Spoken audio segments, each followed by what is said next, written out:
네, 안녕하십니까, 여러분. 네, 담숙, 채플, 2월 첫째 주 메시지 나누고 싶습니다. 먼저 광고 드립니다. 구독, 좋아요, 그리고 댓글을 통해서 여러분들 소통하고 교제하고 싶습니다. 어떤 질문이든지 여러분 남겨주신다면은 제가 성심성의껏 답변하도록 하겠습니다. 오늘 본문을 함께 나누기를 원하는데 요한복음입니다. 여러분들 요한복음 20장 26절 27절 말씀입니다. 이렇게 됩니다. 여드레 뒤에 제자들이 다시 집안에 모여 있었는데 도마도 함께 있었다. 문이 잠겨 있었으나 예수께서 와서 그들 가운데 들어서셔서 너희에게 평화가 있기를 하고 인사말을 하셨다. 그리고 나서 도마에게 말씀하셨다. 내 손가락을 이미 내밀어서 내 손을 만져보고 내 손을 내 옆구리에 넣어보아라. 그리고 의심을 떨쳐버리고 믿음을 가져라. 이것이 오늘 주님께서 우리에게 주시는 말씀입니다. 제 지인의 이야기로부터 오늘 시작하고 싶습니다. 최근에 지인과 이렇게 대화를 하다가 이렇게 지인이 고백했어요. 나는 예수님을 알고 또 마지막 날에 천국에 갈 것을 믿지만 오늘 주님께서 어디 계시는지 모르겠다라고 이야기를 해 주었습니다. 이렇게 질문하는 사람들이 여러분 곁에 있다면 여러분들은 그들을 어떻게 도울 수 있을까요? 이것은 어떻게 보면 제 지인만의 문제가 아니라 코로나 이후에 우리 주변에 많은 사람들이 이런 현실을 겪지 않나 이렇게 이야기해보고 싶습니다. 최근 기독교 트렌드에 대해서 매년 책들이 나오거든요. 거기 보면은 미국 사회가 우리 사회와 유사한 면들이 있는데 거기 같은 경우 몇 년 전만 해도 기독교가 7, 80%가 되는 통계가 있습니다. 근데 코로나 이후에는 3, 40%로 신자들이 줄어들었다는 통계를 보고 제가 깜짝 놀랐었는데요. 이것은 미국만의 상황이 아니라 또 코로나 이후에 우리 주변에서 많이 있는 일들이고 그럴 때 우리는 어떻게 응답할 수 있을까요?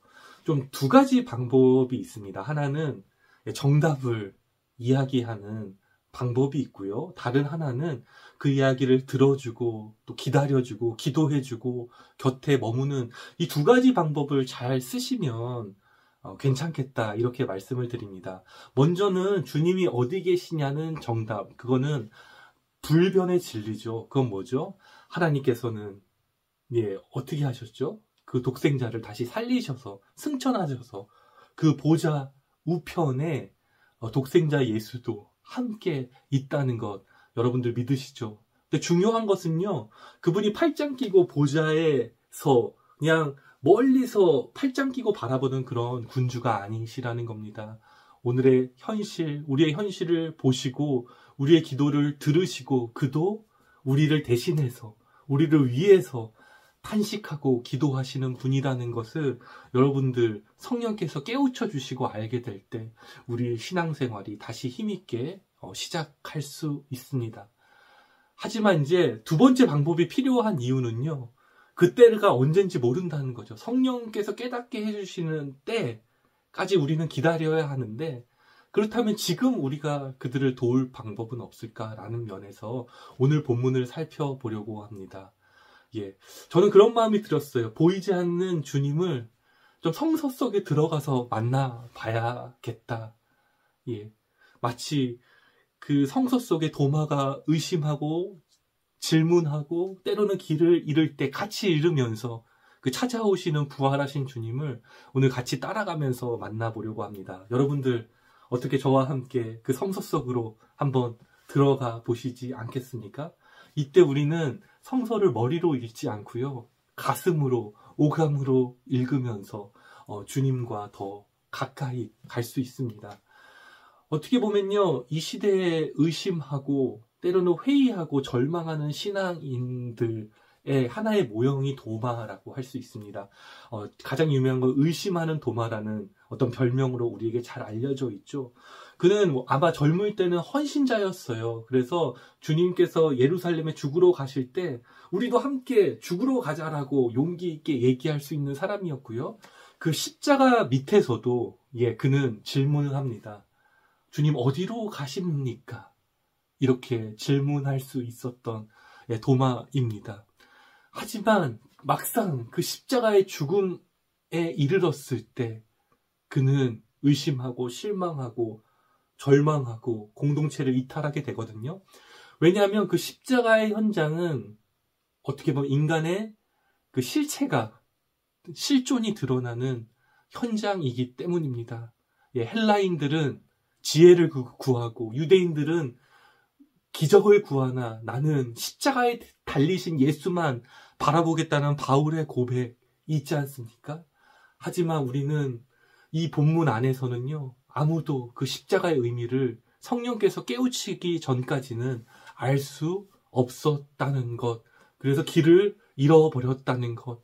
하지만 중요한 것은 길 잃은 우리에게 부활하신 주님께서는 찾아오셨고, 그 부활하신 주님께서는 어떤 분이냐면 기름 부음을 받아서 성령을 충만하신 분인데, 또 우리에게도 또 만민에게도 성령을 주셔서 새로운 존재로 거듭나게 하시는 분이라는 것, 그 희망 우리가 잃지 않았으면 합니다.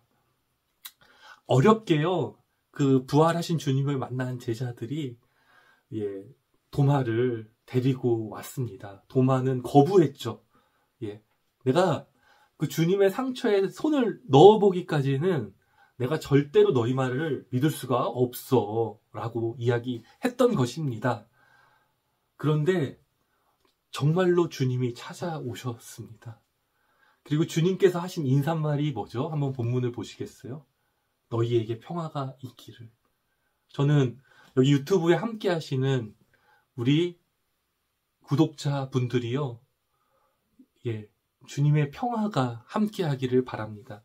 이 땅에서 줄 수 없는 그 평화를 누리는 여러분들이 되시기를 간절히 기도합니다. 그리고 나서 주님께서는 어떻게 하셨나요? 저는 이게 본문 속에 한번 들어가 보니까요, 도마가 그랬을 것 같아요. 주님, 지금까지 어디 계셨습니까?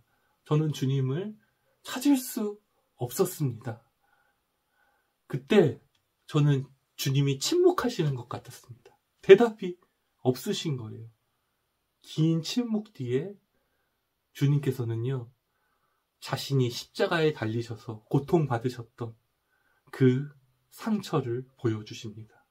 자신이 못에 박혔던 손을 보여주시고, 자신이 창을 찔리셨던, 그래서 많은 물을 쏟으셨던 그 옆구리의 상처를 보여주시는 것입니다. 저는요, 이 상처 가운데 좀 머물러 보았습니다. 우리는 막 작은 상처 하나 있어도 아파! 저 엄살이 좀 심하거든요. 저 좀 덜 그러고 싶습니다. 그 메이저리그의 규칙을 보면요, 빈볼을 맞아도 아픈 척을 안 합니다. 왜냐면 터프가여야 하기 때문에. 하지만 저는 작은 상처에도 너무 아픕니다 라고 하는데, 그 주님의 고통받는 상처를 바라보니 제가 깨달은 것이 있습니다. 이 땅의 삶에서는요, 우리가 이해할 수 없는 일들을 겪습니다. 또 가까운 사람들이 때로는 실망하고 또 배신하고 때로는 갈라지고 아픈 일들이 너무 많죠. 또 이 땅에는 주님이 없다고 할 수 있는 전쟁과 부조리한 현실들은 너무나 많이 있습니다. 그때 우리는 묻게 됩니다. 주님 어디 계십니까? 근데 제가 감히 이 성서의 증언은 우리에게 주님께서는 어디 계시느냐, 그 주님의 성처를 보면서 우리가 답할 수 있는 건 주님께서는 고통받는 우리 가운데, 또 고통받는 사람들 가운데 계시다는 것을 저는 알게 되었습니다. 특별히 제가 최근에 읽은 책이 있어요. 오에 겐자부로라는 분인데, 일본에서 노벨 문학상을 받으신 분입니다. 노벨 문학상을 받을 때에도요, 자축한 게 아닙니다. 그러니까 일본 우리 대단한 나라다, 문학상을 받을 만한 나라라는 게 아니라 우리의 과거의 실수와 잘못에 대해서 철저히 반성해야 된다고 하셨던 존경할 분이거든요. 근데 그분의 책 중에 히로시마 노트라는 책이 있었어요. 근데 그 책은 어떤 책이냐면, 일본의 그 원폭이 투하된 이후에 20년 이후에 히로시마에 가서 그곳에서 그 원폭 피해자들을 만나는 이야기입니다. 제가 자세한 얘기는 못 드리겠습니다. 너무 아픈 이야기들이 많이 있고 놀랄 만한 일들이 많아서요. 근데 이 전쟁, 그리고 그 일본은 우리에게 너무 상처를 준 사람들입니다. 그래서 그들은 어떻게 보면 반성해야 되고, 예, 자신의 잘못에 대해서 역사적 반성을 해야 합니다. 하지만 그들에게도 그런 아픔이 있다는 건 저는 몰랐습니다. 이 땅에 있는 수많은 아픔들, 그것을 설명할 수 없는데, 그렇기 때문에 주님은 어떻게 보면 주님이 어디 계십니까? 라는 제 질문에 침묵하셨던, 그러면서 아무 말 없이 그 상처를 보여주시고 만지게 해주신 그 주님 앞에, 예, 우리는 어떻게 해야 될까요? 어떻게 살아야 될까요? 저는요, 그 순간 제 상처를 볼 수가 있었어요. 그때 받은 제 어떤 직관, 느낌은 제 안에도 구멍이 뻥 뚫려 있는 거예요. 대못 하나가 들어와서. 그 대못은 나오지 않는 겁니다. 근데 그 주님의 상처를 보면서 제가 깨달은 것이 무엇이냐면, 그 이전에 저는요, 싸우려고 했고, 예, 그리고 내 지식으로 사람들을 변화시킬 수 있을 거라는 그런 오만에 빠졌던 사람입니다. 하지만 주님께서 말없이 상처 보여주시는 것을 보면서요, 제 자신도 이제 어떻게 보면 다시 목회적 길을 걸어가는 그때, 그리고 그 가운데 만나게 되는 한 사람이라도, 물론 제가 막 책 얘기는 안 하기 어렵습니다. 책을 너무 좋아하고, 예, 그렇지만 그것은 사람들을 변화시키기 위한 것이 아니라 돕는 것이고, 이제부터는 내 상처를 가지고 누군가를 도울 수 있는, 내가 할 수 있는 건 그들 곁에 머물고 공감하고, 예, 그런 일들을 해야겠다고 마음을 먹었습니다. 특별히 제가 한 2, 3년 정도 이렇게 독서 모임을 했습니다. 그래서 문학을 읽는 모임을 하고 있었는데요. 최근에는 그 모임이 좀 잘 모이기 어려웠어요. 그래서 어떻게 할까 고민하다가, 그 이전에는 제가 하고 싶은 얘기를 했거든요. 근데 어떤 마음이 들었냐면, 제가 만나는 이제 청년들도 이제는 뭐 30대 중후반이 돼 가요. 제가 이제 40대 중반을 넘어가듯이. 어떻게 보면 이제는 그들이 책이고 그들에게 배워야겠다는 마음이 들었습니다. 그리고 제가 이런 상처 입은 주님과 동행하는 마음으로 걸어가려고 하니까요, 이 시대의 청년들은 굉장히, 청년뿐만 아니라 많은 사람들은 파편화돼 있습니다.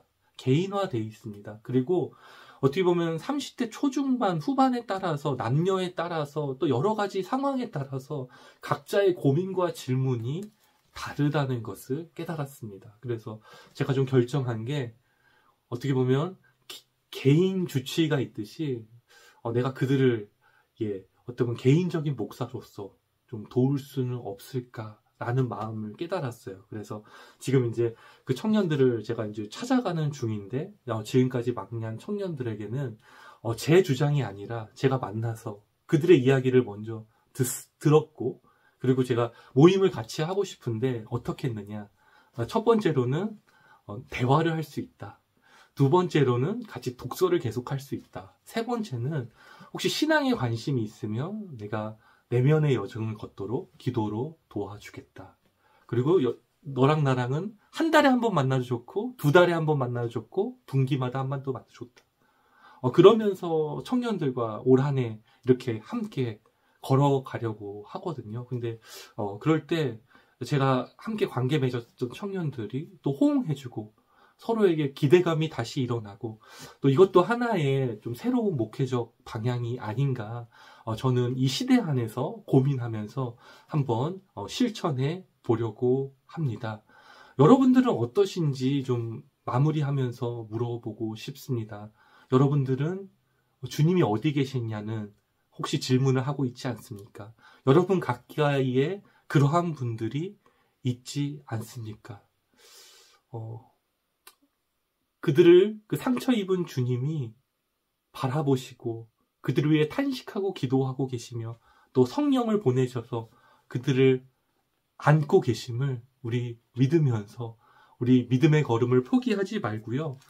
종국에는 이 시편 한 구절과 같이 그들이 되기를 좀 같이 기도했으면 좋겠습니다. 여러분이 고민한다면 여러분이 그렇게 되기를 기도하시면 좋겠어요. 예, 시편 16편입니다. 시편 16편 8절인데요. 이렇게 됩니다. 주님은 언제나 나와 함께 계시는 분. 그가 나의 오른쪽에 계시니 나는 흔들리지 않습니다. 예, 주님은 항상 우리의 오른편에 계시는 분. 주님이 나의 오른편에 계시니 내가 흔들리지 않습니다. 라는 이 고백 너무나 멋있지 않습니까? 지금은 우리가 흔들리더라도요. 흔들리면서 피지 않는 꽃은 없나니라고 하지 않습니까? 예, 여러분들. 그리고 종국의 우리의 여정 가운데 우리는 하나님에 대한 그 현존 의식을 분명히 가지고 이 땅에서 우리가 살아가게 될 것을, 그렇게 꽃 피울 것을 기대하면서 우리가 서로를 위해 기도해주고 또 기다려주고 또 함께 대화하고 세워간다면 아무리 이 시대가 무신론적 현실이어도 예수님이 보여주신 희망, 또 예수님을 머리로 한 그 공동체가 주는 위로와 교제와 격려와 또 이 시대에게 전하는 그 아름다운 메시지는 영원한 향기가 돼서 울려 퍼질 것을 우리 믿음으로 기대하면서 다음 한 주간도 힘있게 믿음으로 의심을 떨쳐버리고 나아가시는 우리 담숙, 채풀, 우리 신도님들 또 형제 자매님 되시기를 주님의 이름으로 간절히 축원합니다.